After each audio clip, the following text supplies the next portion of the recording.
Welcome to Day Zero Update for September 15th, 2024. I'm your host, Chris Elogi. I'm Brandon Perkins. And I'm Filippo D'Onofrio. Yeah, Phil's back from his, been more than 6 months, but at least like 8 months of Balatro, I think you've been playing. We saw the statistics. Really? Oh, yeah. I check the Steam numbers every once in a while. I played a little game of How High Do You Think It Is a couple weeks ago. When Danner was like, maybe I should check this game out. I was like, yeah, don't get like Phil. Or maybe do, I don't know. Yeah. But yeah, we've got a bunch of news this week, especially hardware news that has broken everybody's brains. Yep. Nobody's able to speak rationally about more powerful hardware that is expensive. Yeah. But maybe they'll have to get used to it, because we'll talk about that. Yeah. Because I don't think you're going to see cheap hardware again. Nope. Not with the way the corporations handle financials these days, but we'll see. But along with that, we've got a bunch of other news, some subscription news for your PlayStation Plus and Game Pass. Some games are not much in the way of games getting dates or anything. One got delayed. A game that we haven't probably thought about in at least 10 years is coming back, maybe. Yep. As well as a bunch of layoffs, because why not? That's basically every single week. Yeah. At least one of these companies. Maybe everybody saw it coming. We'll see. But before we get to all this stuff, we'll talk about what we've been playing, and I'll kick it off here. I've been playing some more Astrobot. I finished the third world, working my way through the fourth world, or fourth galaxy or whatever. Yeah. Solar system, I guess I'll call it. Systems. The chameleon one? Maybe. I forget what the fourth one is. It's the third chameleon one's the one. snake one. So. Yeah, third one's the snake, fourth one's the chameleon. Or lizard, or whatever you want to call it. It is a chameleon, by the way. Because I've already gotten past that point. Yeah, because there's like the most challenging enemy I think I've seen so far is that chameleon, because it shoots from long distance. Really fucks your shit up if you're not paying attention. Yeah. But yeah, been really enjoying this game, kind of working my way through, unlocking everything, doing all the little challenge stages that are, if you think the regular stages are easy, the challenge stages will fuck your shit up. Those are the ones that are like they're like attached to what are supposed to be like living versions of the PlayStation buttons. That there are. There's also you unlock as well. The Lost Galaxy ones. Yeah. Yeah, and there's usually at least a handful of others that you unlock in kind of an annoying way, in that they don't just show up as you beat the regular stages. They're kind of like little events. You'll see asteroids roaming around. You have to like bust into it to open up a new stage, that kind of stuff. Yeah. Having a little annoying. Doing it in the third one because I had one puzzle piece left and I've gotten all the others, and I'm like, where the fuck is this other level?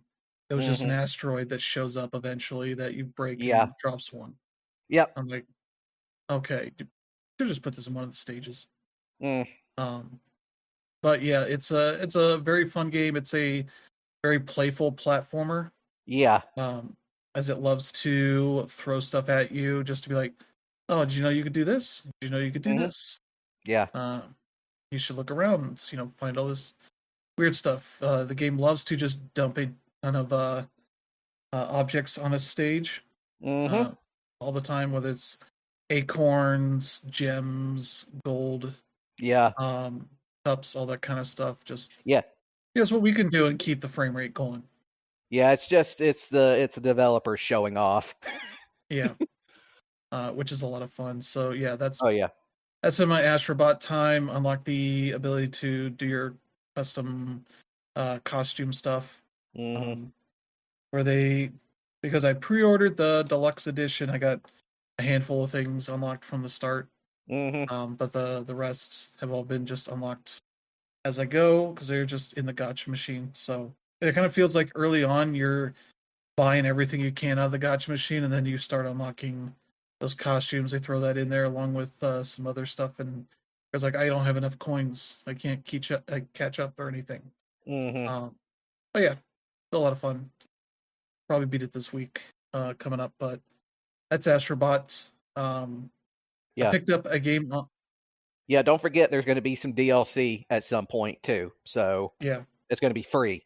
So yeah, hang on to it. Yeah. So I had some money, I believe, refunded from Concord. So I bought a game that came out earlier this year in January that I kind of missed and wanted to check out, Little Guardsman. The most reductive way I could describe it is it's Papers, Please with a sense of humor. You are playing a character, a 12-year-old girl named Lil, who her dad is a guardsman, and because of his gambling addiction, he decides to let you take over his shift for the day. And sort of, you go through your tutorial, learning how it works. You essentially have a variety of tools. You're not really maximizing your space the way that Papers, Please does. It's more everything's set out for you. You have a phone to call one of three people if they are in need of being alerted about something. You have 5 tools that you can use that will provide different sorts of information or just fuck with them, I guess. Yeah. You have like a little bulletin board for important information you need to know for the day. And then you have an inventory that I don't think is for anything in the stage, because you can inspect people's, as you present an item for you to inspect, and you can take it or let them have it. But it seems like the game's really geared for you just confiscating stuff whenever. After you finish somebody's thing, they'll tell you like, hey, this is your score, 1 up to 3 stars, and then a bonus star that's for finding the item or whatever extra thing you need to do. Yeah, like the last thing, you just talk to them. That's the thing. You get 3 action points, so you can do 3 things during your investigation, essentially. And yeah, you're kind of trying to maximize that stuff as well as you can, screw around. But it does mention that there will be some consequences for things that happen based on your choices that you make. I don't know how much that is going to be a factor, but after that first day, you get invited to this dig site, and you find out about this character that has created a time machine, essentially, that she gives to you, or she presents to you with a big shiny red button that all your options as you're picking them disappears into push the button. And so you're going to get warped back a day and kind of get a chance to redo the first day's people, but then you go back and you get the item outright, and that kind of lets you, if you make a mistake, you can kind of rewind either further back or just restart the current investigation you were doing, that kind of thing, which creates an interesting way of trying things out, so that if you mess up, you're maybe not super punished the way that you would expect. But yeah, the writing's pretty well done, very humorous. Like one of the people you meet the first day is this guy that has a little like imp that is carrying a big safe, and I use the truth ray on him, and he's very much like, oh, what I got in here is gold bullion, and I make my buddy here do this because I love him, and I would never say it to his face and all that. And it comes out, and the imp is like, oh, that's so nice of you, and he's like, what are you talking about? Slaps him. He just slaps him every time for any transgression, even if it's the most minor thing. Got a lot of good cartoony comedic humor in it.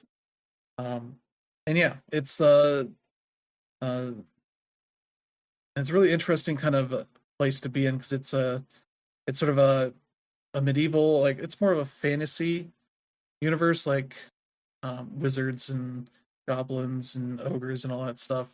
But it's like a modern version of that, where they're just living, and your character has like a Game Boy and has like boy band posters on her wall, that kind of stuff. So it's kind of a modern version of fantasy kind of thing that is pretty well done. You get to wander around a little bit. You get to some areas to deal with, like just talk to people or look at stuff, kind of thing. Not really too much in the way of any sort of intensive interaction, but after a few days, you kind of start to get a glimpse behind the scenes that there's some stuff going on in this town. Conspiracies are afoot, and you were sort of forcibly recruited into it as your dad is sort of given something else to do, or just the funds just keep gambling the days away so that they can have you in charge of this one guard booth and dealing with all that. So I'm curious to see what comes of that, but it's been a very fun game so far. So that's one that I would definitely recommend if you like your comedic sort of adventure games, and also your bit of your Papers, Please, kind of looking at all your details, kind of. So yeah, that's Little Guardsman. That's on everything. Then I got on Xbox with some extra credit I had there. Gory Cuddly Carnage just came out a couple weeks ago. Oh yeah, I've heard about this one. This is on everything. It is basically an homage back to like the PS2 Xbox generation of action games. You are playing as Gory, a kind of a cute anthropomorphic cat who, weirdly enough, doesn't speak. Does like meow and that kind of stuff when the other characters talk to them. Yeah. But yeah, the buddy is your hoverboard. I forget what the name of the hoverboard is, but it likes to curse a lot. But initially, it's all censored. But you get money, and one of the upgrades you can buy is to remove the profanity filter. And so you are in this ship that's been orbiting around Earth, and eventually just sort of the orbit degrades and you crash into Earth with that and your little AI companion ship that is contained on like an N64 cartridge kind of thing. And yeah, you land on Earth and find out that I guess like these weird toy pets have taken over. The ones you meet most often are these unicorns that are have been mutated, I guess. Yep. You get some with like big, huge claws that you can that slice you up pretty good. Some with gun hands, all this kind of weird shit. It's kind of, as you could probably guess from the game's title, it's a very gory game of sorts. You do attacks, and if you kind of knock them into like a stunned state, you can press like the right bumper to do a finisher, and you get some of your health back and some of your juice for your hoverboard special attacks and that kind of stuff. He has some special attacks that use the energy meter, as well as your ability to boost on it. You're kind of always on this hoverboard, and you're just using it to attack for combos and all that kind of stuff. As well as you get a shield, and you get some more attacks. I assume you might get a few more things as I go, but I finished the first two stages, and yeah, it's one of those action games where it's you fill up a meter and you get progressively better, letter grade to it. And when the timer runs on that, it tells you like you got, B for Beth. You'll hear the hoverboard kind of like you got a Beth score. Weird little silly thing, but the story, I'm getting the impression of there's some twist coming at some point, but yeah, basically you're coming down to the planet to get a new ship to go back up because this sort of toy apocalypse has happened, and you're killing enemies, and the bosses can be pretty gruesome, including the one that seems to be like the big bad boss is sort of a Jack in the Box, but instead of a like Joker like thing, it's a weird spider bear that the face, kind of the skin comes off the face. It's a very creepy looking thing, especially because you have to fight it pretty early on. Doing that stuff, and it's like, yep, this is rendered pretty well to be very creepy and unsettling, but it is a It is a pretty fun one of those. You get money to spend on upgrading your abilities. Yeah, where I'm at, I have grenades for my. Are they're like more of like a rocket launcher, but I think they present them as grenades. Um, you can hold down left trigger to start aiming, and it kind of slows down time for that. But you're aiming to shoot at enemies or usually targets, is what the second level introduces it as. And that one's pretty cool because you're going to these different arcade machines, to these like weird kind of voxel versions of like arcade games of sorts, not like ones you would know. Mm. Uh, they're not like recognizable impersonations of stuff.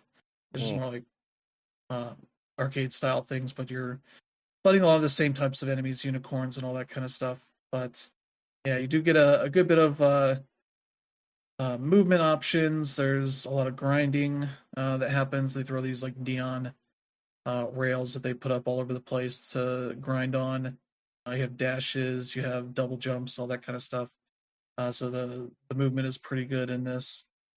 And yeah, it's a pretty fun game. Maybe not one that's for everybody, but if you're looking for that kind of game that isn't going to throw a ton of grinding mechanics or RPG mechanics or any of that kind of stuff at you, it's pretty good for that, and it's like $22, so not too expensive of a price. But yeah, that's Gory Cuddly Carnage, worth checking out.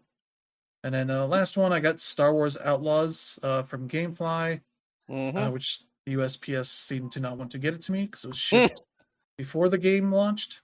Yeah. And I got it Friday. Ah. And it had the same problem shipping a thing back because it took them like 3 weeks, and I had to literally email GameFly and be like, "No, I shipped it like August 24th until like maybe the last Monday, maybe they got it." Like I know Labor Day kind of messes up a little bit, but it was very much like this is too long. And so Star Wars Outlaws, I finally got to install it. Basically played through the intro until I could actually save, which was like 3 or 4 hours. You do a couple of heists there, and yeah, it's pretty neat. It is very much an Ubisoft game in that you are sneaking around a lot, um, getting a lot of high grass areas, whistling to get somebody to come over there, and then sneak up behind them and knocking them out. Doing that, you can't pick up bodies, so I don't know how well hidden that stuff is, but I haven't had any issues really trying to um, see how that stuff works. But so far, been pretty good. Your character is K.V.S., who is sort of a thief by trade who Yep. tries to do this big score against a head of one of the crime syndicates, and kind of gets away with it, but without uh, really doing what she wanted. So she steals this guy's ship, but he's able to figure out who she is and puts a death mark on her. So you're very much kind of screwed in a sense, but I think you're working your way around to probably facing this guy and taking him out. I don't know. But this is a sort of game where you are not part of the resistance, because you get your first job kind of tangentially goes along with what they're trying to do. But she very much is like, well, where's my money? And like threatens to shoot him. Yep. And they knock her out and leave her in the safe because she's threatening their mission. And so that's how she kind of gets caught, but then escapes, and all that kind of fun stuff. You crash land on a new planet, and while you're getting your ship fixed, you decide to go kind of ingratiate yourself with some of the local syndicates, which includes some groups like the Huts, the Pikes, and a few others. I think the Resistance might be. I don't know if they're going to be a syndicate you can do anything for, but they're presented as a separate group, as well as the Imperials. And you have this little buddy, this little axolotl creature that hangs out with you that you can send out to steal stuff from people, or you can send them to open up doors, vents, all this kind of stuff for you. And yeah, still pretty early, so I don't have a handle on everything. There's a lot of accessibility stuff to it that they present up front that is pretty cool, but also there's a lot of lack of context. Like, should I want this thing? Should I want these things to be pointed out? Maybe not. I'll have to try them out in the game. But yeah, it seems pretty solid so far. Looking forward to playing some more of it. But I seem to be starting this pretty well at a good time because people have had issues with the stealth stuff. They've put out some early updates to address some of that. So it seems all right from what I've been doing. So I don't know. But yeah, that's been Star Wars Outlaws. I'll keep playing some more of it. But that's been it for me. So what have you been doing, Brandon? Well, so I'm not going to go into it in detail, but last couple of weeks have been very stressful, and I was in desperate need of something that was uncomplicated, that was bright and cheery, sincere, doesn't try to one up you or isn't too overly dense or overly dark or anything like that. Don't get me wrong. I have no problem with all that stuff, and I quite enjoy quite a lot of it, but this was not the time I needed those. And Astrobot, well, actually, I should go before that. When news of this game came out and it premiered and the reviews started to come out, as everybody knows, this game, Astrobot, is now pretty much the highest rated game of this year. It had, and keep in mind, this has been a pretty good, decent year for games. But this one basically shot out of the barrel and into the front of the pack very quickly. But when I heard that this game had come out, I looked at it and I was like, where do I remember this little robot from? And I'm like, oh yeah, he's with that demo on PS5 that I have never touched. Now I do know that he was in like a VR game before then for the PSVR. So technically that's his first appearance. There's two others. There was the Playroom that was a launch PS4 thing for the camera. And then they made a VR game. Yeah. And then Astro's Playroom, and then the Astrobot. Yeah. It's his fourth game. And I had not touched Astrobot. I had not played Astrobot. I don't know why I hadn't done that. It's just, when I got the PS5, I was just enamored with the fact that I had a PS5 and I suddenly had access to all these games I'd been wanting to play. And I just kind of ignored it. And then this game comes out and it's a huge success. And I'm surprised by it. And then people, I brought up, what? I had not played Astro's Playroom. And everybody's like, why have you not played Astro's Playroom? It comes free with your PS5. So I was like, you know what? All right, I'll go ahead and play it. And by golly, if that little chubby robot didn't win me over almost immediately. Because Astro's Playroom is essentially, it's supposed to be a tech demo, but Team Astrobi it's Asobi, something like that. I think. Yeah, Team Asobi. They basically were like, you know what? We're not just going to do a tech demo. We're going to do a game that we're going to make this like an actual game. And it's granted, it's not a very long game, but it is a game with a lot of substance to it. It is, for better, more or less a playable digital museum of the PlayStation brand that is, divided up more or less into 4 worlds. All of them based around like the various hardware parts of what the PS5 has, and all of them are containing references to. And that's really one of the fun parts of that game was trying to track down all the references, because basically what happens is as you're going through the game, you'll find like these little robots with these video cameras that are recording stuff, and what they're usually recording is a reference to, it's like a little dioramas of, the little robots, sort of dressed up and portraying various IPs that Sony has had through the years. And obviously they've got, the stuff you'll recognize. They got the Uncharted, they got Jak and Daxter, they got Crash Bandicoot, they got, they got the more obscure stuff. And when I say obscure, I'm talking like what's it called? There's a cooking game from the PS1 that's like the inspiration for a Yeah, bunch of cooking stuff recently yeah, that we never got. yeah. There is also they had freaking a reference to Vib Ribbon. Yeah. Do any of you guys remember Vib Ribbon? That game. I mean, it's a cult hit, but it's also super duper obscure. And like you seeing that is like, wow, they really are going for the deep cuts here. And it only gets deeper from there because guess who the final boss of that game is? It's the freaking orange T-Rex. Okay. The T-Rex that they used as the graphics demo. Yeah, When the the original PlayStation. Yeah. Yeah. And see, I didn't know that until I found it out because when you're going through the game, you'll find like little plastic orange T-Rexes like everywhere. And it's like, what in the hell is this T-Rex about?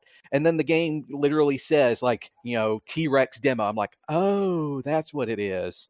I know, for example, like one of the but yeah, so I finished that. I played it. I also went back to try and get all the puzzle pieces. I went and tried to get all of the gotcha stuff because there's a gotcha mechanic that uses the coins that you collect in the game that gets you like all kinds of animations and diorama and cute little stuff like that.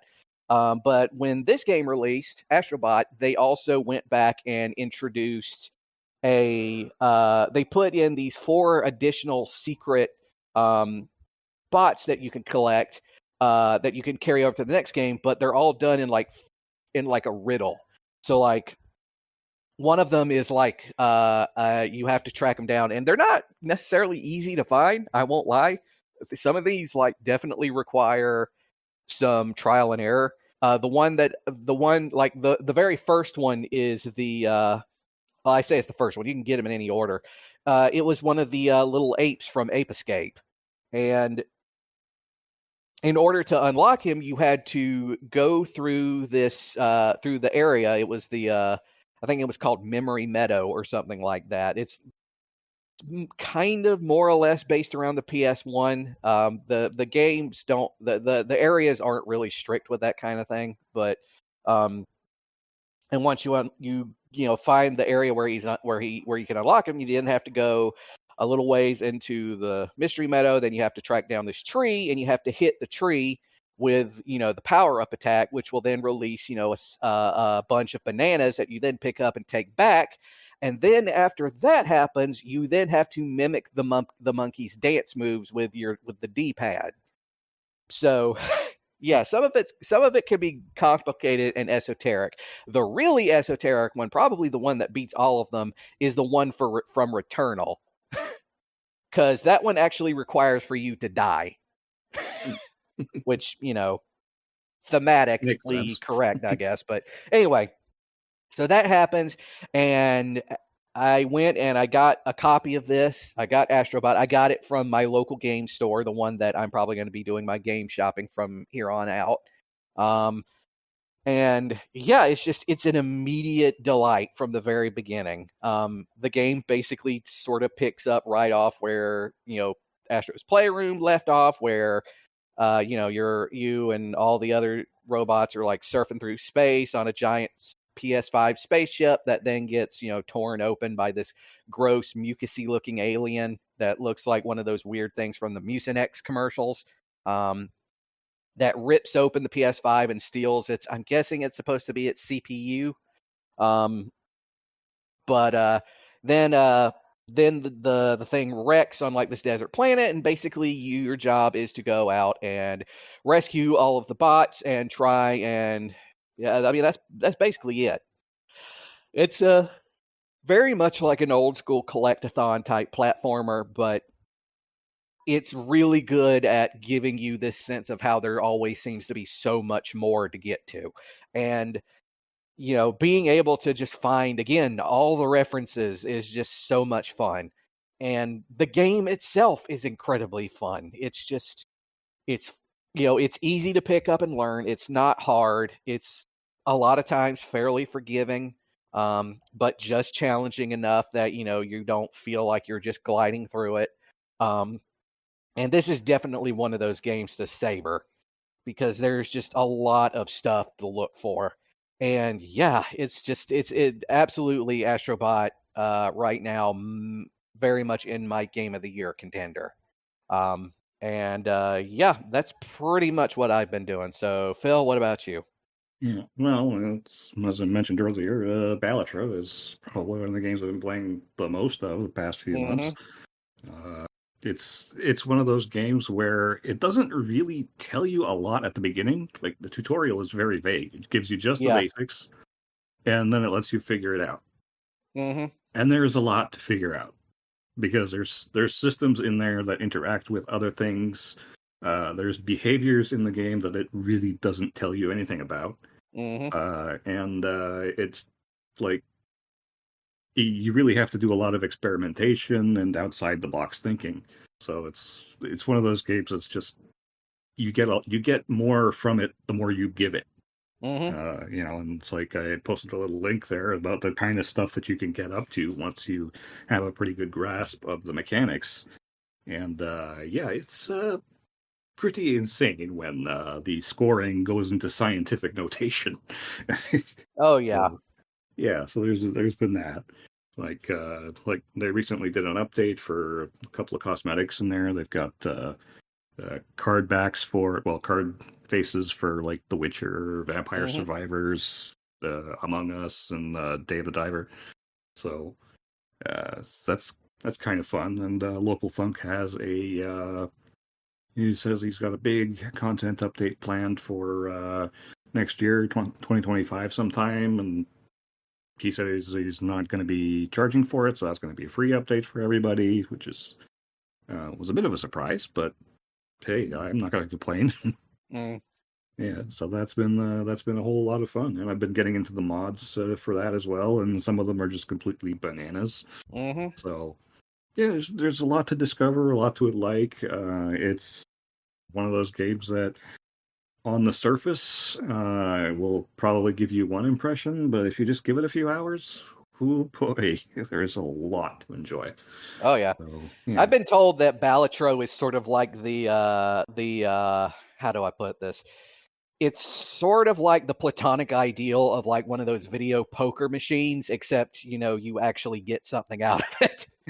Well, kind of. I mean, it wasn't actually the intent of the developer to do it that way, but when he like actually saw people making that reference and he saw actual poker machines that people were referring to, he was like, I accidentally did that. Okay. So yeah, he just kind of leaned in on it. Yeah, well, he didn't even know. It's like, yeah. Well, I mean, he's from. Is he? I don't think he's an American. Is he? He's from somewhere in Canada. Okay, so he's Canadian. Okay. Yeah. So I was like, do those? I was like, do they have those video poker machines in Canada? I was like, because I'm pretty sure those things exist up there. I mean, they're all over down here, especially in gas stations. But yeah, I totally get it. Yeah. So there's been that, and of course, Marvel vs. Capcom Fighting Collection Arcade Classics came out this week, and I've been playing a bit of that. And first of all, I just want to say that title has too many words. It's a Capcom fighting game. Of course, it has too many words. Yeah. So that's been kind of enjoyable. It's like getting a nice collection of like all of the Marvel related stuff has been really interesting because you kind of get to see the evolution of how those games progressed. So you start with like X-Men Children of the Atom, which was very much Street Fighter adjacent. Oh yeah.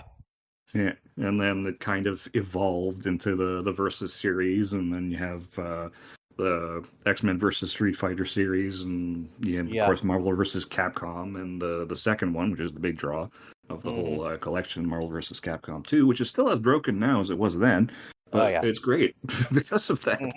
Yeah, so it's been great. One of the things I do appreciate is that they actually did a hybrid of the arcade and Dreamcast versions of that game. So it's basically the arcade ROM with some of the Dreamcast stuff patched in, like the training mode and stuff like that. So, but like VMU stuff and the unlocking of characters that you had to do back in the day. That's all gone. You don't have to worry about that. Everything's just unlocked from the start.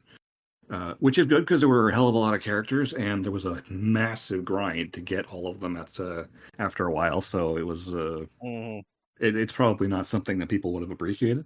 So there's been that's been really good. And one of the it also comes with the Punisher beat 'em up, which is, hey, it's fun. It's not the greatest of Capcom's beat 'em ups, but it's still pretty good. And it's also the first time that one has actually been released on consoles, apart from the lackluster Genesis port back in the 90s. But by the way, I don't know if you remember back in the day. Obviously, Marvel vs. Capcom 2 is, like you said, it's broken, but it's still a pretty solid fighting game. You probably remember back in the day, it got a lot of shit for its soundtrack. Mm-hmm. Yeah, because they went for like the whole jazz fusion thing. Yeah. And, nowadays people are like, damn, this is awesome. So it's like how much the culture changes between when that game first released and now. Yeah. It's like, I want to take you for a ride. It's kind of like a meme, but yep. It's just part of the game now, and everybody kind of loves it. So, yes, it's like, if you were curious about it or you've never played it, be careful when you go online. Yes. You will absolutely get your ass kicked by an old timer. Oh yeah. So, yeah, I was watching Justin Wong the other day, just abusing people. So, which is something he likes to do. Oh yeah. Yeah, it's like, oh, does this still work? Oh, there's an infinite. There we go. So, yeah, so that guy just got himself a refund probably. So you never know. But yeah, I'll probably be doing a review of that in the next couple of days. So expect that on SmashPad shortly. Beyond that, that's pretty much it for me. All right. So yeah, let's get to some news here. We got the new PS Plus game catalog for extra and premium members. We got some interesting stuff here. As we knew, the Plucky Squire is coming out this week. Yep. For the 17th, I believe. So that'll be fun. That's the new game from Devolver Digital, that they're publishing. That is kind of a 3D platformer where you jump into these little storybooks to go into like 2D levels and do some stuff there. So that seems like that's going to be a pretty cool little game. Yep, I'm very much interested in that one once it comes out. Yeah. We got for PS5 and PS4 Under the Waves. Yep. A narrative-driven adventure game about the engulfing power of grief, where you're in the depths of the North Sea in a techno-futuristic 1970s. So that looks pretty neat. It's one of those I think came out last year or the year before. Seemed neat, but never got around to checking it out. But that one looks neat. Let's see. PS5 and PS4 Night in the Woods. Yep. If you have not checked that one out, that's one worth checking out. Yeah, and if you are a millennial, that game is way too relatable. It just is. Yeah. Especially if you grew up out in the suburbs. Or if you lived out in the Rust Belt or something. Yeah. Yeah. Yeah. Good story game. With a lot of exploration and all that. So. And a lot of little like mini games and stuff along the way too. So. Yeah. Let's see. PS5 and PS4 Chernobylite. It's a sci-fi survival horror RPG. It's a hyper realistic 3D scanned wasteland of Chernobyl's exclusion zone. So you get to do all that kind of fun stuff there. Let's see. PS5 and PS4 Wildcard Football. This is the arcade football game.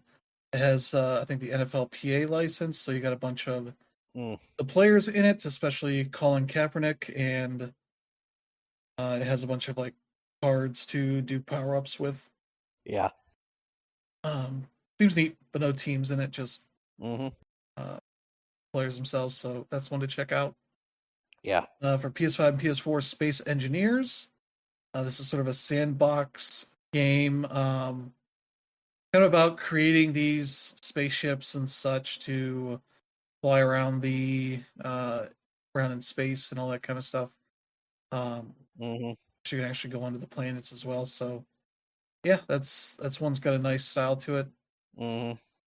Let's see, PS5 and PS4, Road 96. This is sort of a narrative game based around going on road trips.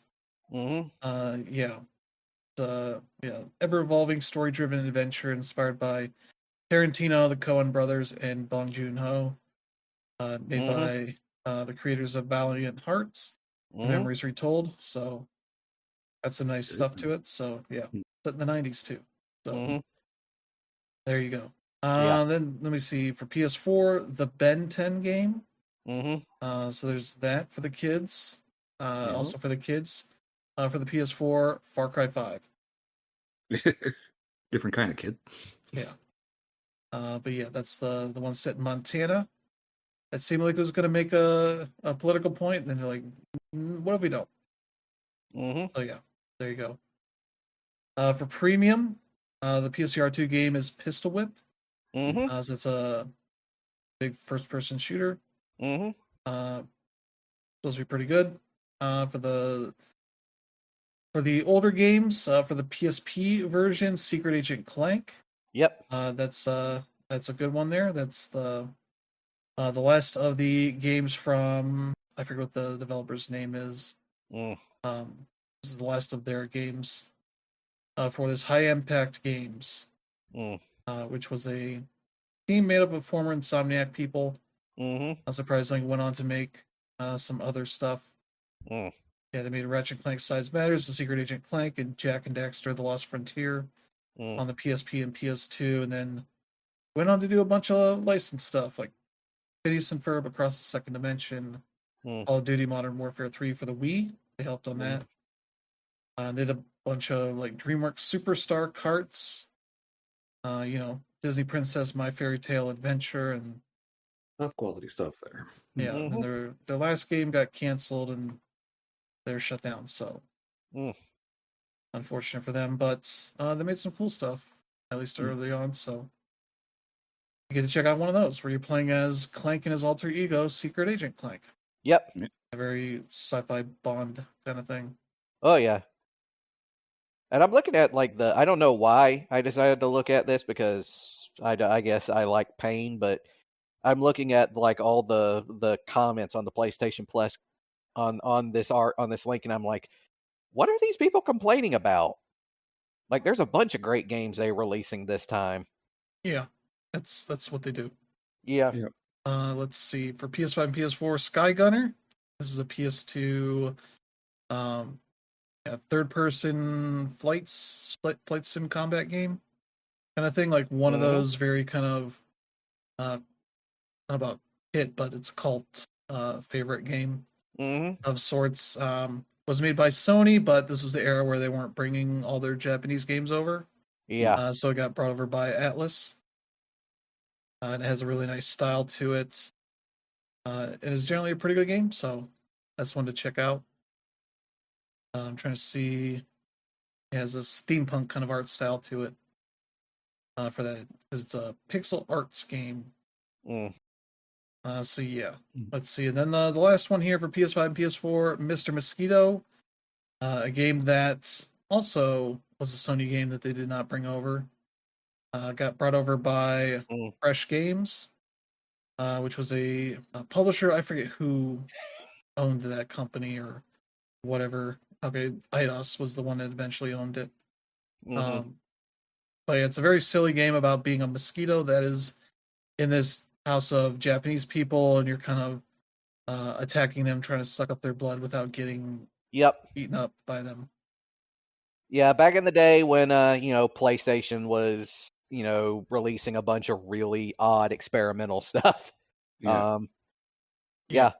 Also, speaking of obscure references in Astrobot, the little mosquito is one of them. Yeah, you can find him. But yeah, I remembered this reading about this game back in the day, because the big sort of thing about it was that you end up trying to land on the teenage daughter's breast while she's taking a bath, and you have to like lull her to sleep before you do it, and if she wakes up while you're doing it, she like sprays you with the vibrating shower head. It's Japan.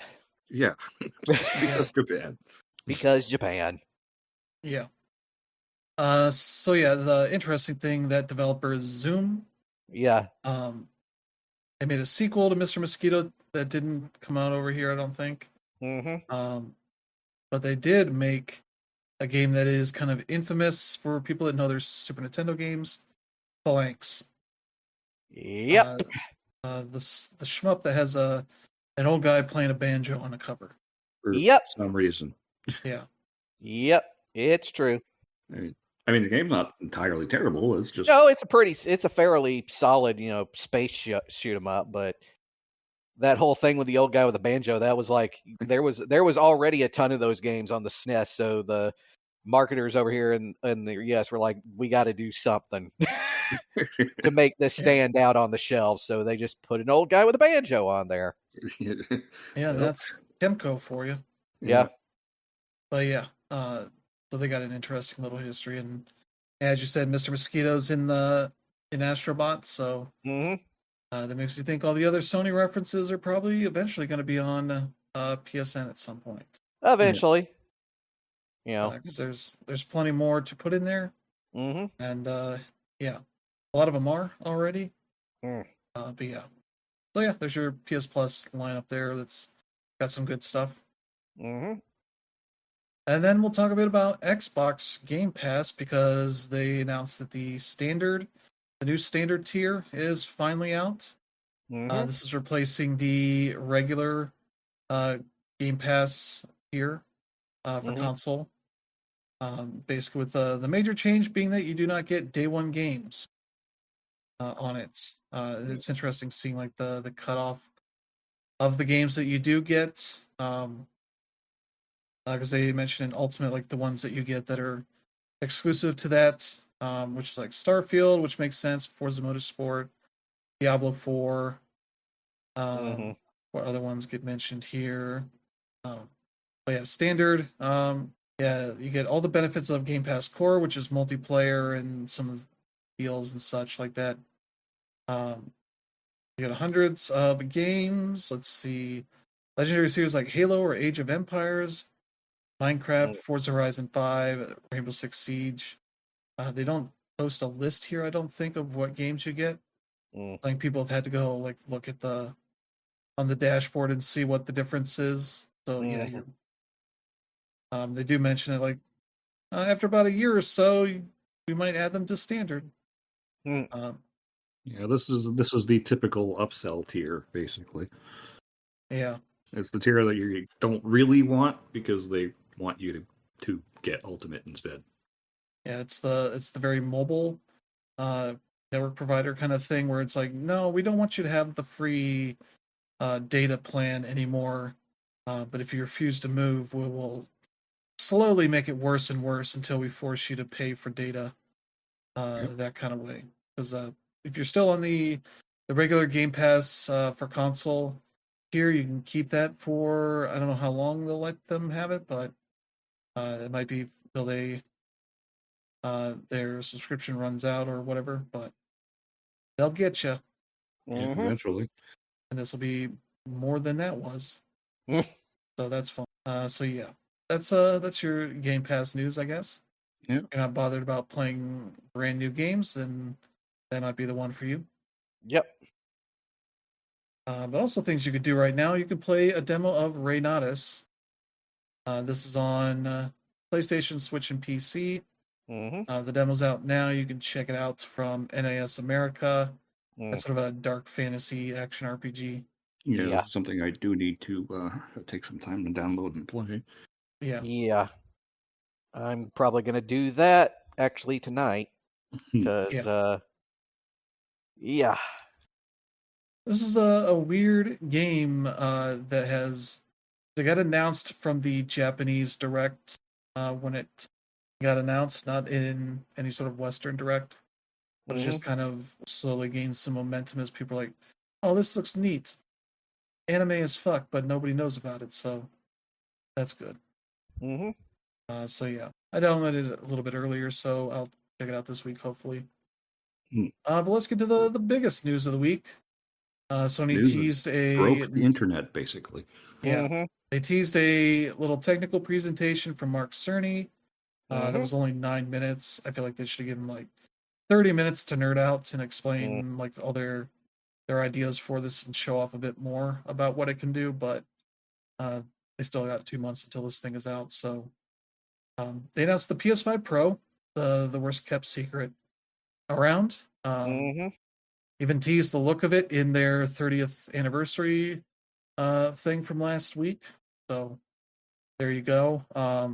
It is going to be $699.99 here in the US. I don't know what's going to be up in Canada, Phil. Over $1,000, probably. That's good. They have said that it's based on 3 pillars of improvements: an upgraded GPU that has 67% more compute units than the current PS5 console, and 28% faster memory, which enables up to 45% faster rendering for gameplay. Advanced, which people have been like 45% faster. That means it's a 4070. It's like a 4070. It's like I don't know that that's how it works, but okay. Considering it's getting to that number through different ways, I guess. But there's advanced ray tracing. They're doing a newer version of that stuff. Because kind of the biggest issue that the Xbox and PlayStation 5 have is that they kind of came out early on in the ray tracing and like DLSS era of graphics cards, especially as they're planning this stuff well ahead of launch. So they kind of came out with like very early versions of that kind of stuff in their consoles that couldn't really do that much unless you are a really good developer like Insomniac. So yeah, let's see, they said we've added even more powerful ray tracing that provides more dynamic reflection and refraction of light, allows rays to be cast at double and at times triple the speeds of the current PS5 console, and then AI-driven upscaling. Asterisk. Yeah. Yeah, AI-driven upscaling. PlayStation Spectral Super Resolution, their version of like what DLSS is and XESS and FSR and all that kind of terms. It's literally FSR. It's Sony to do P.S.S.R. What they did was they crossed out the F and scribbled in PS. Yeah. So I assume they are very much pushing AMD's upscaling stuff with a lot of their tech. Yeah, well, what they've effectively done is migrated the PlayStation 5 from the older RDNA 2 to RDNA 3. So they got a lot of that stuff basically for free. Yeah. So the improvement in efficiency, the improvement in performance, basically all of that stuff that they're touting here basically just comes from the migration to the newer architecture, and they kind of needed to do it. As far as for ray tracing for people who it is important for. Especially because you're getting a lot of games, especially this year, that are for their performance mode, they're like 60 FPS, either at very compromised visuals compared to what fidelity is, or it's a shaky 60 FPS. And the fidelity mode is basically like it's 30 FPS and all the bells and whistles. Well, some of them, and also it might still be shaky for 30 FPS or whatever they're aiming for. And so like they literally say it's like a 67% bigger GPU. We just made it fucking bigger now because we can't shrink it. They basically just made what they basically did was upgraded from the equivalent of the older RX 6700 XT to a 7700 XT. So it is an improvement. It's gonna help, but there are still games that are going to be locked at 30. Yeah, but the big push here is that kind of it will be a system that you can sort of at least get the best of both worlds for a lot of games, where you get a game that can kind of go into fidelity mode with a closer to 60 frames per second frame rate for that, if not fully 60 frames per second. Closer to that, or if the developers implement variable refresh rate, which is kind of something off to the side that they didn't really mention but is there. Yeah. So yeah, they could end up shooting for something like 48 frames a second, and you'd still have that smoothness because you're not waiting on a refresh. So Yeah, and it's basically going to help give developers more wiggle room to smooth over the performance issues that have been going on and some visual issues and such. That it's more because they don't want to compromise. It's like the end of the PS3 and Xbox 360 era, where games there looked good but it ran like shit because they were making them for the PC, and they were like, we'll make this look as good as possible because who gives a shit about frame rate? And it's like, yeah, but this runs so poorly. What the fuck is going on? We need new consoles. And the upgrades on those, even for the PS4 and Xbox One, were not exactly great systems from the start, but they're at least a big step up from what were early 2000s hardware that the PS3 and Xbox 360 were. yeah, But here we're kind of reaching a plateau of this is good enough to pretty much do whatever you want. It's a matter of how much you are willing to push it as far as frame rate and all that. Like Mark Cerny said here that 75% of players on PS5 are using performance mode, which is a bit surprising considering how many people have been like, oh, they're not going to do 60 frames per second after like 2 years. They're going to be not doing performance modes anymore. And it's like, no, it seems like when people get the option that they like to use that. Yeah, people like the extra fluidity. And a lot of the times, if you like toggle performance mode or switch over to fidelity mode, you'd really struggle to actually see the differences. So for a lot of people, it's just like, you know what, I like the extra frame rate. I'll just leave it on performance mode. Yeah, especially when it's like one of the few games to stick out on that front is like Final Fantasy VII Rebirth, where it's like, oh, this is super blurry on performance mode. Who knows what the heck happened here? Yeah. That was one of the games they featured in their presentation. It's like, look at this, it's not blurry anymore.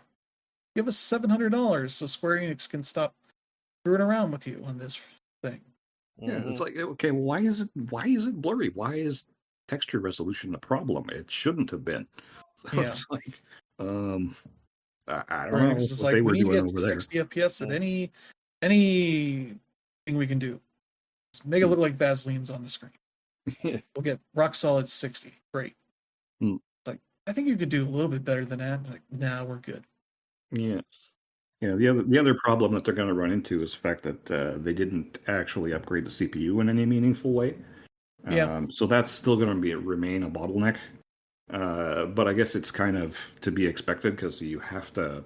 They basically want the games to run on both specs now. So Yeah. They can't push things too far. Yeah. And I think the other improvements they've made is the wireless router or the antenna in this is a Wi-Fi 7. So now you can use that if you have one of those routers. P.S.R will be better supported here. They can do 8K, even though nobody really has the TVs, but nobody really cares about 8K, but that's all right. And the nice thing with like P.S.S.R, that kind of stuff, is that it can essentially run the game at a lower resolution and use machine learning to upscale that in a way that you won't really notice it too much and just kind of let you get better performance out of that.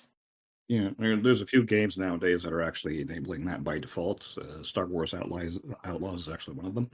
Yeah. So that seems like that's kind of the future of console design at this point, because the Switch 2 seems like that is going to be a big part of it to help it maintain better frame rates when trying to look better and look closer to what the consoles are doing. Yeah. Xbox will probably do that whenever they do their next big iteration of hardware. But yeah, $700 is a lot. $700 is a lot. You also have to figure in that $700 with no disk drive. Yeah. Which is an interesting choice. It's also maybe, I don't know, there's So the interesting thing with this design is that it's the same size as the PS5 was at launch. But the shells are the slim shells. Yeah. So since there's some extra height there, they have like little frills on the sides for that. Yeah. Which I think is because you are going to be able to use the disk drive, which is currently aimed for the slim PS5, works with this as well. Yeah, it's compatible. So like they're not removing support for it, but they're just not including it or Yeah. providing a SKU that has it included, because that would be Yeah. closer to $800. So. Yeah. I think they very much probably should have included it with it, but also you get into that weird system of, well, I guess if you have a slim, you can just trade the whole thing in. Whereas I would probably trade in my slim and be like, I'm going to keep the drive. Good luck with the rest, Yeah, and it's then slim I'll have that. digital. I mean, there's literally no difference between those two systems, so someone could theoretically do that. Yeah, I assume the shells are the same. So if you have special designed ones for the slim, you can just keep those, I guess, and put the originals back on. That's what they said, yeah. That they would be compatible. Yeah. It also includes a 2 TB SSD in it, which is definitely a cost there that goes with it. It also includes Astro's Playroom pre-installed, so there you go. But yeah, I think this is aiming at obviously the very hardcore player that wants whatever the highest spec console they can get version, that will trade in whatever PS5 they have now, so that will oftentimes get them a discount. Some countries don't have that stuff as much of a readily available thing to do. Yeah. But they obviously be able to sell it on whatever your local thing is, your local Craigslist or Facebook or whatever. Yeah. And hopefully not get scammed. But yeah, this seems like a thing that I don't think Sony's going to produce like tens of millions of these. It seems like a thing that they know what they're putting out. That's why it's at this price, because they're not going to take a loss on it, at least not a major loss on it. And they're probably not going to stuff the shelves so it's just sitting there forever. Yeah, I expect that these will be fairly low number. So there's probably going to be a scalper thing going on with these two. Oh, yes. Maybe. I expect it'll definitely be like the Portal, where it's like that thing's done pretty well for what I think Sony would have expected, but they also, it's in stock but not overly in stock. Yeah. But if you want to order online, they got plenty there. Yeah. Because that's just warehouse space. But yeah. The bigger issue is Sony is basically testing the waters here for higher priced consoles in general. Yeah, because it seems like hardware is not getting cheaper at this point. Seems like if you are like the people making the components are not like drastically reducing the sizes of that stuff, not making them cheaper that much, so that we're definitely not going to see like anything close to like what the PS2 Slim was or the PS1 Slim, where those are like major reductions in size. That seems to be a thing that's, hasn't happened in 20 years at this point, basically. Microsoft had to specifically design a system to be in that kind of shape with the Series S. Yeah. And that still has issues because it could not have the same kind of components that the Series X could have. No, it's basically cut down, so developers have to target it as well, so it's more work for them. So, and it's just like nobody's willing to take a cut on any of this stuff anymore. Well, no, I mean, because Sony's already losing money for every one they make, so it's like they're kind of screwed either way. But one of the bigger issue is, at least for me, is that you start pushing these prices up too high, then game consoles in general just become unattractive to a lot of people, because it's like, if I'm going to spend, let's say, $800 for a PlayStation 6 in 3 or 4 years, or whenever they decide to launch that, because they apparently will be, it's like, well, that's $800, or I could get an $800 PC. It's like... Yeah, we seem like we are... Yeah. Like we are reaching a point that the hardware is good enough for the time being. Like, if they really wanted to, Sony and Xbox could coast on this hardware for quite a while without any real major issues. I think because like we've had a lot of generations where like the load times and the that kind of stuff kind of made a bigger presence as we went on, and so far it's been 4 years, and like the load times are still really good. Yeah. They're maybe not as instantaneous as they were early on for the bigger games, but they're still pretty good when it's like 5 or 6 seconds at most for a lot of this stuff. And it's like, yeah, we could live off of this, especially because we're not living on running things off discs anymore. Yeah, and well, Sony and Microsoft really don't want you to be running stuff off discs, regardless. And, Yeah. that new, I think it was what, $600 Xbox that they announced a couple of weeks back was no disk drive for that Series X. Yeah. And that's one case where you can't even add one. So, I'm going to give Sony props for that. Yeah. I think giving people a means for doing that is pretty good. Mm. Yeah, I'm looking at the Xbox things. I forget which is which in that. Let me see here. Oh, this is a great article. Doesn't have the price next to the things, so okay. Let me see. Yeah, the 2 terabytes one does have a disk drive, I think. The Galaxy edition. Yeah, I think it was the Robot White one that didn't have it. The 1 terabyte all digital that is $449, essentially the same price as the PS5 digital edition. Mm. So yeah, that's interesting. But yeah, they don't have a disk drive, which they've had bad luck with that stuff with like the HD DVD drive that became kind of worthless at a certain point because HD DVD just ended pretty quickly after that launched. Yep.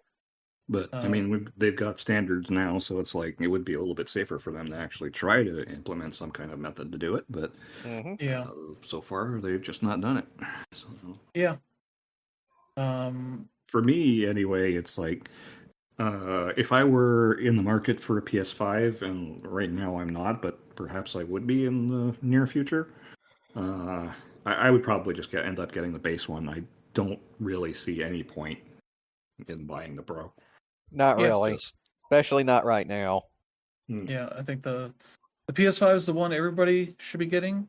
It is weird that people are getting like angry, like, "Oh, I'm not spending $700." Like, you don't have to buy the cheaper one. It's perfectly good on its own. It's just for the people that want the top of the line stuff. They can go get that. And disc drives seem like they've been selling pretty well lately because people are like, "Oh, I need to get it. I need to get it just for this." So then I can get that thing, and then I can have a disc to put in there that I never used. But okay, like, all right, you seem to be proving Sony's point exactly for this. Yeah, I still use my discs, so yeah, we're probably in like the minority of people who actually still do. Yeah, yeah. It seems like whenever we hear those numbers, it's at least like 60% are all digital. I still have some discs, which is good, and also bad because I'm like, I don't want to put the disc for Diablo 4 in. I don't want to play it that much, and then free up the space for it. I am partially interested in this, but I might wait till it launches so I can just trade it into GameStop, my Slim, and then pay the cost difference there, and keep the disc and just like do that, and that'll have 6 terabytes of space. Because the Slim has 1 terabyte full, so you get that good bit of extra space there. The nice thing is the NVMe drives. I have a 4 terabyte in mine, and that stuff just stays on there. It doesn't like reformat it when you put it in a new PS5. Yeah, it's like, it just kind of checks for it, and it's like, okay, I see this. Like, these are all legit. Nobody's fucked with this thing. It's like, all right, great. I don't have to download 4 terabytes of games again. That's great. Yep. That was going to be like a week and a half of downloading shit. That was one of the biggest issues that I ran into with the PS4 is that you did have to do all of that all over again.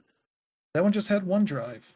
You're replacing the main drive, the master drive, if you were replacing it. Yeah. Whereas of course, if the master drive ever like dies on your PS5, you have bigger issues. Yeah. That's the big issue. But yeah, it's interesting because it's nice to have like two different storage things, but they're not handled like the way the Xbox is. No, it's Sony just sees it as a big pool, so it's like fine. The only annoyance is when I have to free up space on one thing, and it's like, okay, wait, which is on which? But that's not that big of an issue anymore. But that's also being addressed in the upcoming firmware update. Yeah, but yeah, it's going to be interesting because this is definitely a big sticker shock for people that probably don't need it. As very much as a niche console for what they're doing, because they're offering a lot of niche products at this rate. There's the accessibility controller. PS.S.R 2. There's the now the PS5 Pro, the DualSense Edge, the Portal. There's those fancy earbuds and such. They got a bunch of stuff. It's like it's very expensive for what it is because it's for the certain type of people that really wants that very specific thing. And most of you normal people, you can just pay $20 for headphones because that'll last you a year or two, and then guess what? It's only $20 more to replace them. Yeah. Pretty simple, but I think the Switch is going to be the interesting test case because I think that's not going to be as cheap as people think it is. The Switch 2, because you look at how much a Steam Deck costs, and boy, those can get real expensive and say almost as expensive as a PS5 Pro. Yep. Yeah, a little under 700 if you fully load one. Yeah, 650 for the OLED model. They do have the two models they're trying to get rid of. The two LEDs, 64 gig and 512 on sale. Yep. Yeah, the OLEDs have like a bigger battery, better screen. They can run at 90 frames per second, so you can have a game run at 30 and then just triple that. I got run a good bit smoother for what that is. It's a pretty good device, though. The major annoyance is that you can't play a game on there and then a game on your PC at the same time. It does not like that kind of multitasking. No. Because I'd like to put a good clicker on my PC because those mostly don't work on a Steam Deck and just play other games there. Like look up every once in a while, but no, you can't do that. Yeah, if your account is signed in playing one game, you can't do anything else. And God forbid you turn on a Steam Deck while it already had a game in pause mode. It freaks out. It's like, what are you doing? You're trying to steal games. We're not going to let you do that. Sign out. We need to just sign back. To be fair to Valve, that is something that they've said they are actively working on trying to fix. Because it's like, hey, we made a mobile handheld, and maybe people might want to use it while they're also doing something else on the PC. Yeah. Who would ever want to play two PC games at once? I've never done that before. Yeah. Like the groundwork for that seems to be like the Steam families that launched recently. So if somebody is using a game on your library, it doesn't lock out your entire library anymore, just that particular game. So that's a big improvement. Yeah. So yeah, like the Switch 2, I think is probably going to be at least $399 for that, because if they're going to make that a more powerful device, that is going to be a bigger device and going to be a more expensive device. Yeah, but I think $399 is still in that realm of acceptability for a lot of people, so I don't think that will go over too badly. Yeah, though it depends on the other stuff, because you know how the Joy-Cons, $80 for a pair. An extra dock, that's like another $80. Yeah. The Pro controller is $70 for that, and it's like, yeah, Nintendo's gonna find other ways to get you if they're gonna make their device a little bit cheaper for you. And that's the way they go. I think we're done with cheap hardware. Oh, it's great for third-party hardware manufacturers because all of a sudden that stuff is more viable. Yeah, like 8-Bit Do, they said like we'll make what's essentially a Pro controller, but for like $50. Yeah, like that's great. It's also better than the Pro controller. I'll just put that out. And yeah, it's real nice, and yeah, because like the Switch, they could only make cheaper models because they essentially completely redesigned it to not have Joy-Cons and a couple other things, no dock needed for that, so they could get it at $200. And it's like, that's not going to be a thing that companies are going to do much anymore. Maybe Nintendo will do a cheaper version of the Switch 2, whatever they're going to call it. But yeah, it's going to be interesting for hardware for the foreseeable future. If you're kind of holding yourself back for the sake of the price tag, or you're going to offer a better leap, which Microsoft has already put themselves in that group, because Phil Spencer and Sarah Bond have said it is going to be the biggest technological leap for the new Xbox. If they're using AI upscaling, they can actually manage it, but yeah, we'll see.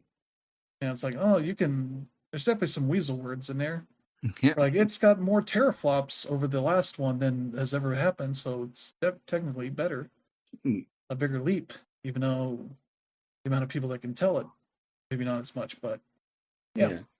And that's one thing that's one of the reasons that Sony's presentation was actually so short. Is well, there are comparisons between the base PS5 and the PS5 Pro. Yeah, you really had to squint to find the difference. Yeah. So, yeah. It didn't help that video was 1080p. And they're very much like, here's two halves of the screen showing the same game, and then we'll zoom in to show you what the difference is. Yeah. That's like, here's some blocky compressed video, and here's some more blocky compressed video. That's great. It's like, that part of the problem is devs are still working on their upgrades for these games. There's supposed to be like around 50 games getting updates for launch or for around launch, and that's pretty good. But also, we're gonna need devs to kind of show what they're doing, especially in not as like Twitter screenshots or whatever, places that are gonna highly compress that stuff. Yeah. So, but we'll get that because we got 2 more months until that thing comes out. Yep. Pre-orders will be here. Hands, we'll get a better idea of what it's actually capable of. Yeah, but and pre-orders will be the week after next, so you can get yours locked down pretty soon and then cancel it if you don't want it. It's whatever. But I think the thing I also I'd just say is, like, again, you do not have to buy this. It's not the one. No. They're not coming to your house with a gun saying, buy the Pro now or we'll kill you. Yeah, no. And they're also not replacing the base PS5. I think that's that's one thing people have forgotten about. So, yeah. But regarding that, along with this announcement, Sony has actually started selling manufacturer refurbed PS5s from their online stores. So if you want to spend even less, you could do that. Yeah. So that's cool as well. Lots of ways to get them for cheaper, just not from like platform holders. Permanent price drops. That's not really much of a thing these days. Temporary sales that cause the numbers to go up, way up, and you're like, oh, maybe they should drop the price. And you're like, nah, we're fine with the money we're getting now. So it's capitalism these days. So yeah. But yeah, let's get to some more kinds of capitalism. Like the Tales of the Shire, the Lord of the Rings game got delayed to next year, early next year. When I see the in front of it next to each other, it just triggers me. I'm sorry, it just does. Yeah, the branding is very important. It's the Lord of the Rings. So this is the Lord of the Rings TM game. The thing is, like, correct my ass. Like, you guys should have reworked that name. Don't ever make branding more important than people being able to say your name without their brain falling apart. Yeah. Maybe they'll figure that out in this next few months, but they are waiting because they were supposed to be out this fall. They had no dates. This is literally in a direct a couple of weeks ago, and it's already been delayed. So it's like, all right, something happened that they needed more work on this game, which is fine. Do what you need to, but like the downside is that this game is being targeted by the shitty people. Because I don't know, you think that the Lord of the Rings thing is going to be shitty and sexist when it's like not really. Like the movies had plenty of badass women in it, but okay. Mm-hmm. Yeah. So I guess what also isn't it the dwarfs are also women also have beards? Yep, And it's like that's the thing they don't like. that's They want the canon. women to be yeah. That's a dwarf thing, so Yeah. Yeah, and it's not just limited to Tolkien either. No. But yeah, there's a lot of tweeters about tweets about this game that are getting brigaded by them. So it's like, yeah, those people can go fuck themselves. Mm-hmm. Yeah. That's generally my reaction to a lot of what I see on Twitter. Yeah. These people can go fuck themselves. Mm-hmm. Yeah, unfortunately, they're the ones being catered to on Twitch or Twitter right now. So that's fun. Yeah. But yeah, let's get to another game that people might have forgotten about, Flappy Bird. I think the whole thing about that was about 10 years ago.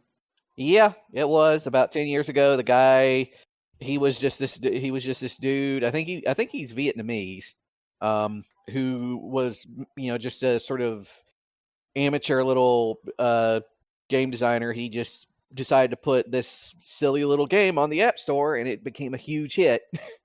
Yeah. And so much so that he was so freaked out, he shut it down, took it down. Yeah. Part of that was partly because of the asset theft.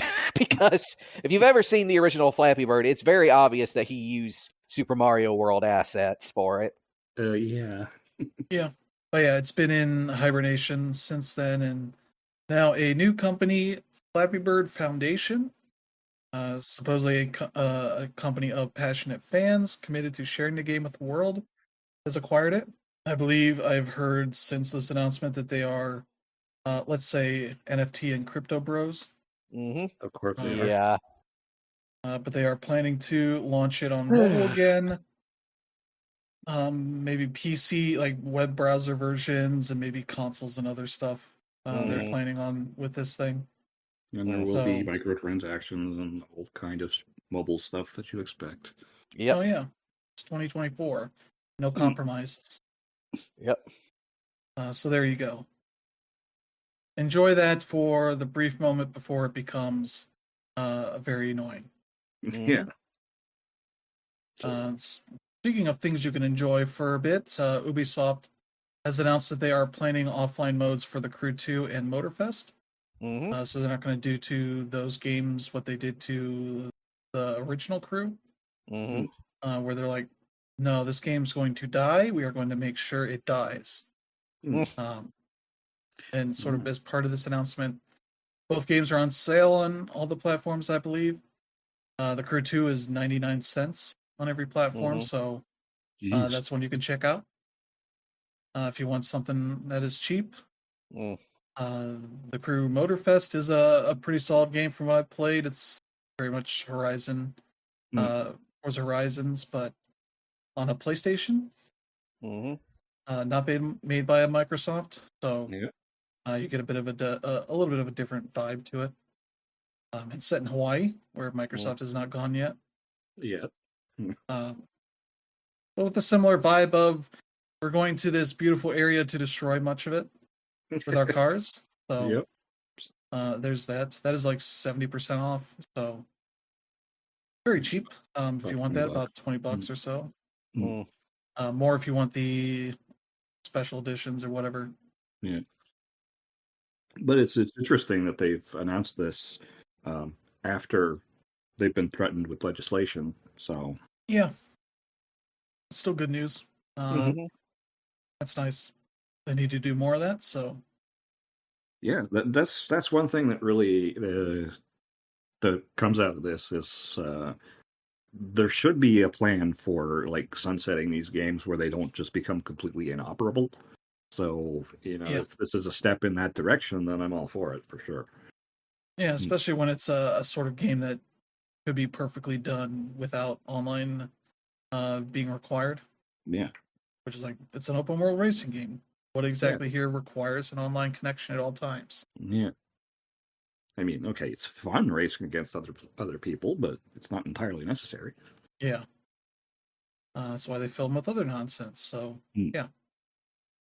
But yeah, there you go. That's cool. That'll be happening at some point, but they're enticing you to buy it now. So they get you.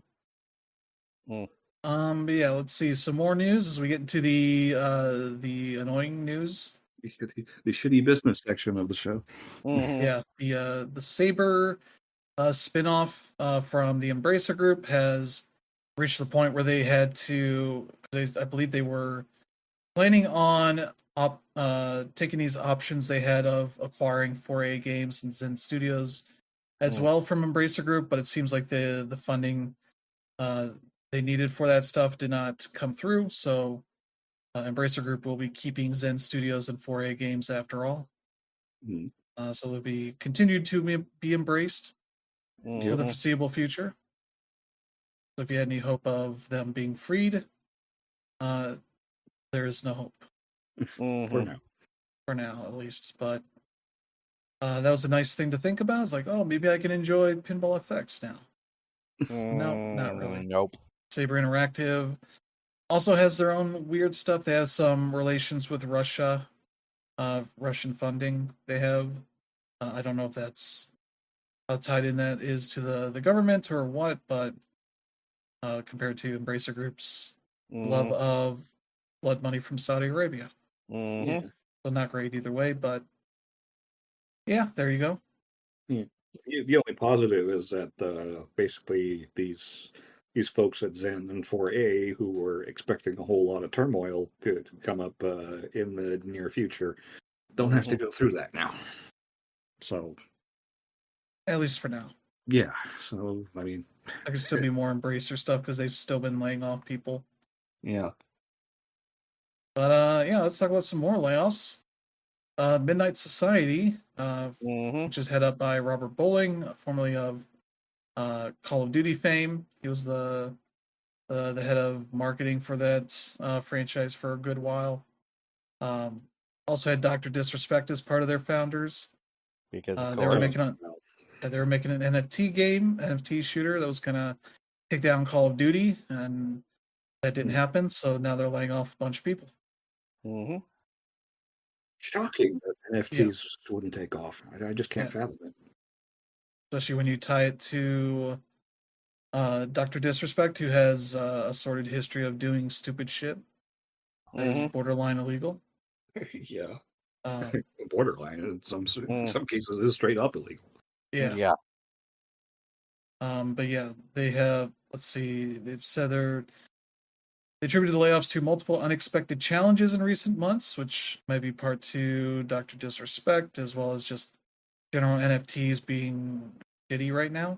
They added the cuts were made to strengthen our foundation, renew focus on our core mission. Like, all right, good luck with that, but I don't know that this game has much of a future, but okay, good luck with that. Yeah, well, I mean, if a solid shooter as an alternative to Call of Duty isn't a bad idea, if they just dump the whole NFT concept to begin with and then focus on actually making a good game, it can be saved. Yeah, but is that a thing they want to do? That's the thing that kind of sets them apart from everybody else. They're doing NFTs.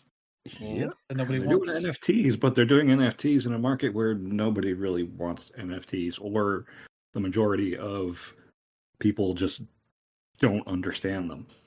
Yeah. So it's like it's a hard sell either way. And yeah, I mean, if I were running that company, I'd basically be dropping NFTs as far as I could. I'm not doing it, so hey, good luck to them. Yeah. We'll take a brief break from layoffs and tell you that Unity is killing their controversial runtime fee. Yep. That they have been they announced about a year ago. Everybody's complete anger. Yep. So much so that the CEO, John Riccatello, had to leave. So their new guy, Matthew Bromberg, has been spending the past most of the past year trying to learn and see like what the new way forward should be for them, and that seems to be we should go back to cancel this whole thing. And so as a part of this, they're also increasing some of their subscription prices for their various plans, Pro and Enterprise. Mm. Which Pro was for, let me see. Yeah, Unity Personal will remain free. So the company will be doubling the current revenue and funding ceiling from 100,000 to 200,000. And so if your game makes above 200,000, you get forced into Unity Pro, which will be having an 8% subscription price increase to $2,200 annually per seat. They're required for customers with more than 200,000 of total annual revenue and funding. And then Unity Enterprise gets a 25% subscription price increase, which is for customers with more than 25 million of total annual revenue and funding.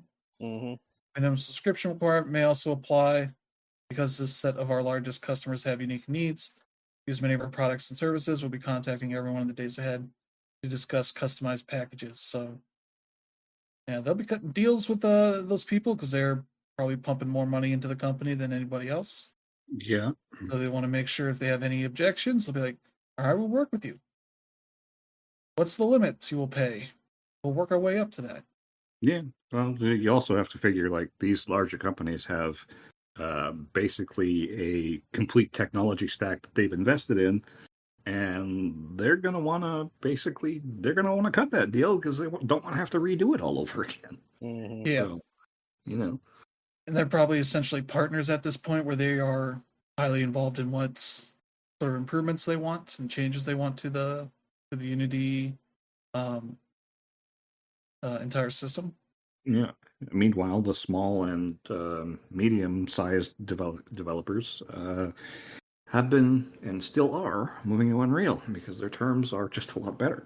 So, Yeah. you can say what you want about Epic, but they have done a good job of taking advantage of this situation. Yeah. They cannot figure out how to turn that into the Epic Game Store, getting helped with that. So that's their own problem. Well, it's better than it was, but it's still god awful. So yeah, it's no Steam. I'll tell you that much. That's basically where I would buy currency for Rocket League or Fortnite because I get cash back on that. But then I use for purchasing more of it. Yeah, so I save a little bit of money on that stuff. So a couple of hundred games I didn't pay for, so that's a good thing, I guess. Yeah, with an achievement noise that people seem to hate for some reason. Yep. I don't know why. It's not that annoying. It isn't. It's not really annoying. Like this sounds like a lot of the other ones. But being on PC, I guess they're super annoyed by it. I've seen, I think it was Alan Wake being only on Epic was the thing that got people annoyed. It's like, all right, I don't know. Like they should probably add an option to mute it, but otherwise, I don't know. Yeah, well, I think for a game like Alan Wake, they probably should have that kind of an option because it is kind of immersion breaking. So. Yeah, but yeah, let's get to some more layoffs. So these are technically resignations. Annapurna Interactive's entire staff has resigned following a dispute with their owner. So congrats to Annapurna. Yeah. That is achievement unlocked levels of insanity there. Seriously. Yeah, apparently it follows a failed bid by Nathan Gary, Deborah Mars, and Nathan Vella and the rest of their colleagues trying to spin the publisher out into an independent company. It had reportedly been negotiating with Annapurna founder Megan Ellison, who suddenly pulled out of talks, which sparked the resignations. And so the only remaining executive at Annapurna Interactive is Hector Sanchez, who helped launch the publisher in 2016 and rejoined the company after a stint at Epic Games. I was just like, boy, you joined at the wrong time, buddy.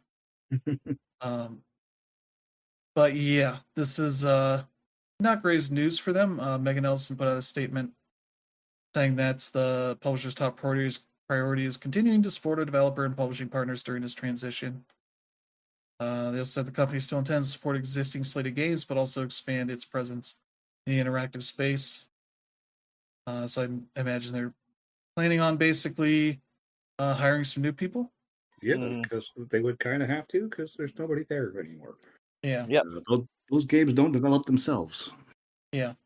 They got a bunch of games in the works and stuff that Leaves a lot of developers in the lurch right now, though they'll probably just be able to keep working for the time being, but anything they need a publisher for will have to be on hold for a bit, unfortunately, but I don't imagine that's going to be too much of an issue, but I bet all those people that resigned are going to, open up their own company.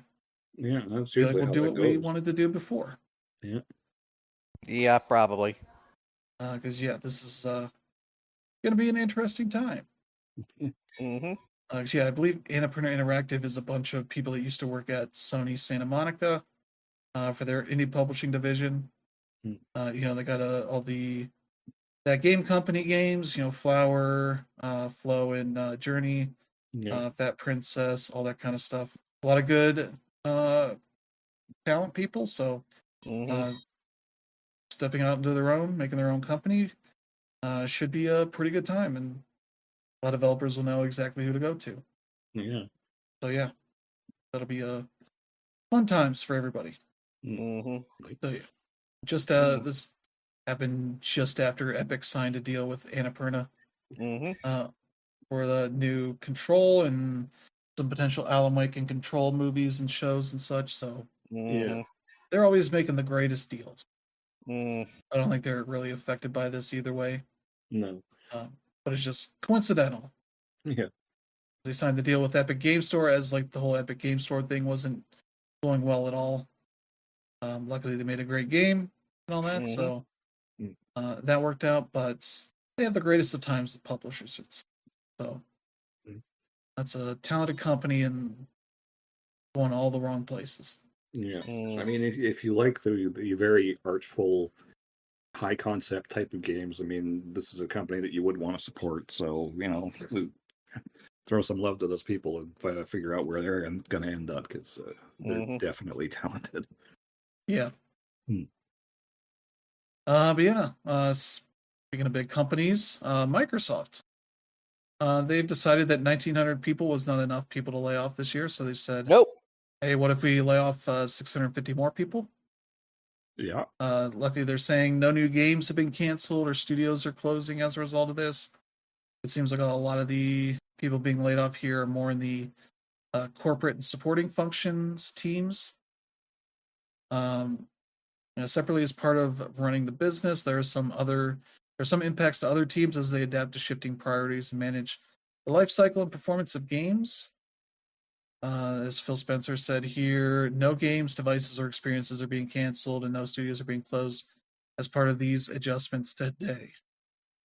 So, just as these announcements, nothing bad is happening yet, but 650 people are losing their jobs, and that goes with the 1,900 from earlier this year, and then they cut Tango Gameworks and Arcane Austin to get a good bit more people. Luckily, with that deal with Krafton acquiring Tango Gameworks from Microsoft, because they can't easily cut a Japanese studio without putting it up for sale. Seems like at least a good portion of the people that were working there are going to stay on, so that's good for them.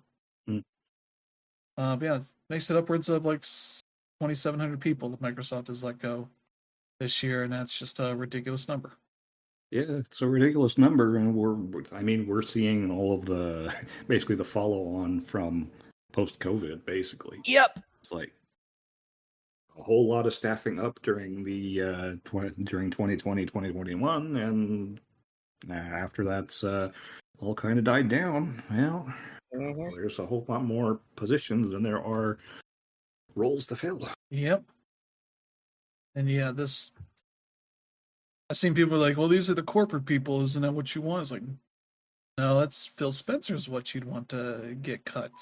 Not like these are just people doing all the stuff at the home base, signing the deals and all that kind of stuff that you would need, and making sure everything's supposed to be running well. But even they don't need those people. So yeah, that's how shaky things are right now. Yeah. Microsoft's a company that has like 200,000 people, almost the size of some states. So yep, that's fun. But yeah, we'll end the show there on some bad news, but still good things going on. Oh yeah. This week we got the Plucky Squires out this week. What else is out this week? UFO 50 is out this week. That cool little compilation of indie games, designed like retro NES kind of games, and such. That is out this week on PC. I'm excited because American Truck Simulator gets Arkansas. That is out this week. I can drive through Arkansas as we further make our way towards the Midwest. So that's fun. Yeah, you might actually be able to drive your own home state at some point. Yeah. Let's see what else. Oh yeah, the PS4 and Xbox One version of Star Wars Jedi Survivor is out this week. In case you really need to know what that looks like. Oof. What else is out this week? Train Sim World 5. Yeah, that's on Game Pass, I believe. E-Locker turn-based cyberpunk action. That's neat. Let's see. Oh yeah, that new Broken Sword Shadow of the Templars Reforged is out. You need to remaster that. Oh yeah, Dirter, Dead Rising Deluxe Remastered is out this week. An Outro The Last Song for PS5 and PC, not Xbox, because Microsoft's or Xbox's systems stink for developers. Apparently. Yep. God of War Ragnarok for PC is coming out. So there's that. Frostpunk 2 on PC. If you need a game to depress you, there you go. Yeah. And Home Safety Hotline's coming out on the consoles. That's a neat little game. That's a game where you run like a hotline, but you get all the creepy people calling you. And I think you find out that there's something supernatural going on. Yeah, that's right. This has like a Windows 95 interface where you're looking through. People are calling you, giving you details on weird shit that's happened. You're trying to tell them what it could be, what kind of specters affecting them that day. Trying to save their lives. I don't know. It's a fun little thing. So yeah. Yeah, there's some neat stuff happening this week, some good stuff. So yeah. Thank you all for tuning in. Thank you to Phil and Brandon for joining this week. Always. We'll be back next week with some more news and games to talk about and all that kind of stuff. Probably talk a lot about the Plucky Squire, so there you go. But yeah, if you enjoy the show, let friends and family know they should check us out. And select strangers that are also not sure why Annapurna would let all their people run away to form a new company, then take all the money away from them. So great. So yeah, thank you all for tuning in. I hope you have a good week ahead. See you all next time. Have a good one.